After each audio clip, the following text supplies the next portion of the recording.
नमस्कार दोस्तों, कैसे हो आप सभी। उम्मीद करता हूं आप सभी खैरियत से होंगे, अच्छे होंगे अपने घर में। और पिछली वीडियो में हमने बच्चों बात करी थी चंद्रवंश के बारे में। उत्तराखंड के राज्य में चंद्रवंश का क्या इतिहास रहा है उसके बारे में हम चर्चा कर रहे हैं। विस्तार पूर्वक हमारी चर्चा चल रही है। उम्मीद करता हूं आप सभी को मेरी वीडियोस पसंद आ रही होंगी, और यदि आप सभी को पसंद आ रही हैं तो बच्चों चैनल को सब्सक्राइब करना ना भूलें और वीडियो को लाइक करें और कमेंट करें। चलिए आगे की बात करते हैं बच्चों। कल हमने आपको गरुड़ ज्ञानचंद के बारे में डिस्कस कराया था, बताया था गरुड़ ज्ञानचंद के बारे में कि उत्तराखंड के इतिहास में किस प्रकार से इस राजा ने शासन किया, किस प्रकार से ज्ञानचंद फर्स्ट के नाम से यह जाना जाता है। इस बारे में हम चर्चा करेंगे बच्चों। सबसे पहले मैं बताना चाहूंगा बच्चों आपको कि दिल्ली सल्तनत में पहला राजा, पहला चंद्रवंश का वो राजा जो गिफ्ट लेकर के गया था, जो बहुत सारे उपहार लेकर के दिल्ली सल्तनत में गया था, तो वो कौन था बच्चों? गरुड़ ज्ञानचंद। गरुड़ ज्ञानचंद कह लीजिए या ज्ञानचंद प्रथम कह लीजिए। उससे पहले ज्ञानचंद प्रथम के नाम से ही जाना जाता था, लेकिन फिरोज तुगलक के जब ये दरबार में गया, फिरोज तुगलक इससे काफी ज्यादा प्रभावित हुआ। उससे प्रभावित होकर के गरुड़ की उपाधि ज्ञानचंद को किसने दी थी? फिरोज तुगलक ने दी थी। ये बात आपको ध्यान रखनी है। कई बार पेपर में यह क्वेश्चन पूछा जा चुका है कि गरुड़ की उपाधि देने वाला कौन सा राजा था जिसने ज्ञानचंद को गरुड़ की उपाधि दी थी? तो बच्चों आपको ध्यान रखना है, फिरोज तुगलक।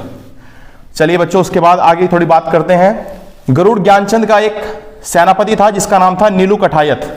यह भी बच्चों बड़ा इंपॉर्टेंट रहता है, पेपर में क्वेश्चन पूछा जाता है कि नीलू कठायत कौन था? नीलू कठायत, तो आपको ध्यान रखना है बच्चों, उसका नाम था नीलू कठायत। और नीलू कठायत को बच्चों गरुड़ ज्ञानचंद ने तराई वाले क्षेत्र पर अधिकार करने के लिए भेजा था। नीलू कठायत ने इसके लिए साफ इनकार कर दिया था। गरुड़ ज्ञानचंद ने इसको कुमैया खिल्लत की उपाधि भी दी थी। असल में ये एक विशेष प्रकार की पोशाक हुआ करती थी उस टाइम पर, और ये विशेष पोशाक विशेष लोगों को मिला करती थी। नीलू कठायत को ये पोशाक गरुड़ ज्ञानचंद ने दी थी। पेपर में क्वेश्चन आता है कुमैया खिल्लत या फिर खिल्लत के नाम से आ जाता है बच्चों कई बार क्वेश्चन कि खिल्लत क्या है। तो आपको बच्चों ध्यान रखना है, विशेष प्रकार की पोशाक है, विशेष प्रकार की पोशाक है। और यह पोशाक किसको दी गई थी? नीलू कठायत को दी गई थी बच्चों। नीलू कठायत को किसने दी थी? गरुड़ ज्ञानचंद ने दी थी। ये आपको ध्यान रखना है। गरुड़ ज्ञानचंद ने नीलू कठायत को जब ये पोशाक दी थी, कुमैया खिल्लत की उपाधि दी थी इसको, तो इसने इसको कहा था कि जब बाबर पे जाकर के तराई वाले क्षेत्र पर जाकर के अधिकार करना है तेरे को, लेकिन इसने साफ मना कर दिया। साफ मना कर दिया क्योंकि ये जानता था कि जस्सा कमलेखी के बहकावे में आकर के गरुड़ ज्ञानचंद ये बातें उससे कह रहा है, जो कि इसको पसंद नहीं थी। उसके पश्चात बच्चों जो गरुड़ ज्ञानचंद है उसके दरबार में आकर के इसने उसका काम छोड़ दिया, उसके यहाँ नौकरी छोड़ दी, सेनापति के पद से इस्तीफा दे दिया। ये बात जब इसकी घरवाली को पता चली, इसकी वाइफ को पता चली नीलू कठायत की, तो बहुत ज्यादा परेशान हो गई, उसको अच्छा नहीं लगा। उसने अपने बच्चों को राजा के पास भेजा, लेकिन राजा से पहले जस्सा कमलेखी रास्ते में उनको मिल गया और उसने बच्चों को अपने यहाँ अगवा कर लिया। अगवा करने के बाद बच्चों जस्सा कमलेखी ने दोनों बच्चों की आंखें निकलवा दी, और दोनों बच्चों की आंखें निकलवा दी। और ये बात जब नीलू कठायत को पता चली, तो नीलू कठायत को ये बात पता चली कि गरुड़ ज्ञानचंद ने उसके बच्चों की जो आंखें हैं वो निकलवा दी हैं। बट नीलू कठायत जानता था कि जस्सा कमलेखी इसके पीछे है, और उसने नीलू कठायत ने गरुड़ ज्ञानचंद और जस्सा कमलेखी दोनों से बदला लेने के लिए वो इनसे युद्ध करने के लिए चला गया। उसने जस्सा कमलेखी को जान से मार दिया बच्चों। जान से मारने के बाद लेकिन गरुड़ ज्ञानचंद को उसने छोड़ दिया। जब गरुड़ ज्ञानचंद को पता चला कि जस्सा कमलेखी की इसमें सारी की सारी गलती थी, जो भी किया चिट्ठा है वो सब किसका है? जस्सा कमलेखी का है। तो गरुड़ ज्ञानचंद ने दोबारा से नीलू कठायत को नौकरी पर रख लिया और फिर से इसको दोबारा से सेनापति नियुक्त कर दिया। लेकिन कहीं ना कहीं मन इसके मन में ये बात चल रही थी कि गरुड़ जो ये नीलू कठायत है इसने भरी सभा में गरुड़ ज्ञानचंद की बेइज्जती करी थी। तो ये बात कहीं ना कहीं इसके मन में कोई ना कोई कसक इसके मन में थी, और बाद में इसने धोखे से इसकी हत्या करवा दी। तो अब पेपर में क्वेश्चन क्या आता है कि जो सेनापति नीलू कठायत किसका सेनापति था बच्चों? गरुड़ ज्ञानचंद की। इसकी हत्या किसने करवाई थी? तो आपको ये ध्यान रखना है बच्चों, गरुड़ ज्ञानचंद ने ही इसकी हत्या करवा दी थी। ये बहुत ही इंपॉर्टेंट क्वेश्चन बनता है बच्चों यहां से लेकर के, आपको ध्यान रखना है। ये 3 क्वेश्चन मैंने आपको बताया, एक तो पोशाक से रिलेटेड क्वेश्चन आ सकता है, एक सेनापति पूछा जा सकता है नीलू कठायत, और तीसरा ये ध्यान रखना कि नीलू कठायत की हत्या किसने करवाई थी? तो आपको ध्यान रहेगा बच्चों, गरुड़ ज्ञानचंद ने करवाई थी। उसके बाद बच्चों ये जो गरुड़ ज्ञानचंद है ये महाराजा धीराज की उपाधि लेने वाला पहला चंद्र शासक था। ये बात भी आपको दिमाग के अंदर बिठा के रखनी है। महाराज धीराज की पहली उपाधि लेने वाला या उपाधि लेने वाला पहला चंद्र शासक कौन था? ये क्वेश्चन पेपर में कई बार आया है, कई बार आयोग ने यह क्वेश्चन पूछा है। तो बच्चों इस प्रश्न का जवाब सीधा सीधा है गरुड़ ज्ञानचंद। और इसका उल्लेख कहां मिलता है बच्चों? 1591 का जो ताम्रपत्र है उस पर इसका साफ साफ उल्लेख है कि पहला महाराजा धीराज की उपाधि लेने वाला पहला चंद्र शासक कौन था बच्चों? तो आपको ध्यान रखना है गरुड़ ज्ञानचंद। कहां से इसका प्रमाण मिलता है? 1591 के ताम्रपत्र से। यह बात भी आपको ध्यान रखनी है बच्चों। चलिए उसके बाद आगे की बात करते हैं। ये गरुड़ ज्ञानचंद बहुत ही ज्यादा मोस्ट हो जाता है, बहुत ज्यादा इंपॉर्टेंट हो जाता है, बहुत आवश्यक हो जाता है। अगर आप इसके बाद देखते हैं तो आप देखेंगे ध्यानचंद या फिर उद्यानचंद। उद्यानचंद के नाम से या फिर ध्यानचंद के नाम से जाना जाता है। 1420 से लेकर के 1422 तक इसने शासन किया। चंपावत में बच्चों बालेश्वर मंदिर किसने स्थापना करवाई थी? चंपावत में बालेश्वर मंदिर की स्थापना के लिए क्वेश्चन पूछा जा सकता है कि किसने करवाई थी, तो आप ध्यान रखोगे बच्चों उद्यानचंद। हालांकि उसका पूर्ण रूप से कंप्लीट किसने करवाया था? विक्रमचंद ने।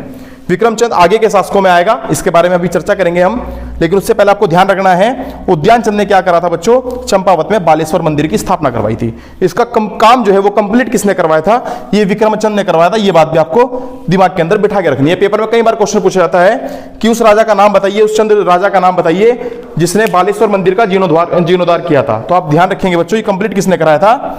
विक्रमचंद ने। उसके बाद के राजा कुछ खास नहीं थे, इनका कुछ इतिहास इतना ज्यादा मालूम नहीं पड़ता है। हरिश्चंद्र भी कह सकते हो आप इसको, विक्रमचंद और काली कल्याण चंद। ये काली कल्याण चंद और हरिश्चंद्र इनके बारे में ज्यादा इतिहास के पन्नों में दर्ज नहीं है कुछ बातें, लेकिन विक्रमचंद जैसा कि आपको बताया था मैंने, ये वही विक्रमचंद है जिसने बालेश्वर मंदिर का जीर्णोद्धार कराया था। यह बात आपको बिठा करके रखनी है अपने दिमाग में। उसके बाद बच्चों जनता द्वारा विद्रोह, ये पेपर में क्वेश्चन पूछा जाता है चंद वंश में वो कौन सा ऐसा राजा था जिसके समय पर जनता बागी हो गई थी या फिर जनता ने जिसका विद्रोह किया था। तो ये बात आपको दिमाग के अंदर बैठा के रखनी है बच्चों। जो चंद शासक था, चंद शासक विक्रमचंद के शासन में जनता द्वारा पहली बार विद्रोह किया गया था। यह आपको अच्छी तरह से समझ जाना है। उसके बाद बच्चों माल क्षेत्र में सुल्तान मुबारक शाह द्वारा हमला किया गया। यह भी आपको ध्यान रखना है बच्चों। विक्रमचंद के समय पर ही माल क्षेत्र में सुल्तान मुबारक शाह द्वारा हमला किया गया था। यह बात अच्छी तरह से आपको याद रखनी है बच्चों। माल क्षेत्र बोलते हैं बच्चों भाबर का, ये जो भाबर का क्षेत्र है, भाबर जो भाबर क्षेत्र है, भाबर और तराई क्षेत्र, भाबर और तराई क्षेत्र दोनों को मिलाकर के माल क्षेत्र कहा जाता है। पेपर में क्वेश्चन ये भी पूछ सकते हैं कि आखिर माल क्षेत्र से आपका क्या लेना देना है, या फिर माल क्षेत्र क्या है? माल क्षेत्र। तो आपको याद रखना है बच्चों माल क्षेत्र का मतलब है भाबर और तराई वाला क्षेत्र। तो ये ध्यान रखना है, पेपरों में क्वेश्चन पूछा जाता है किसके समय पर सुल्तान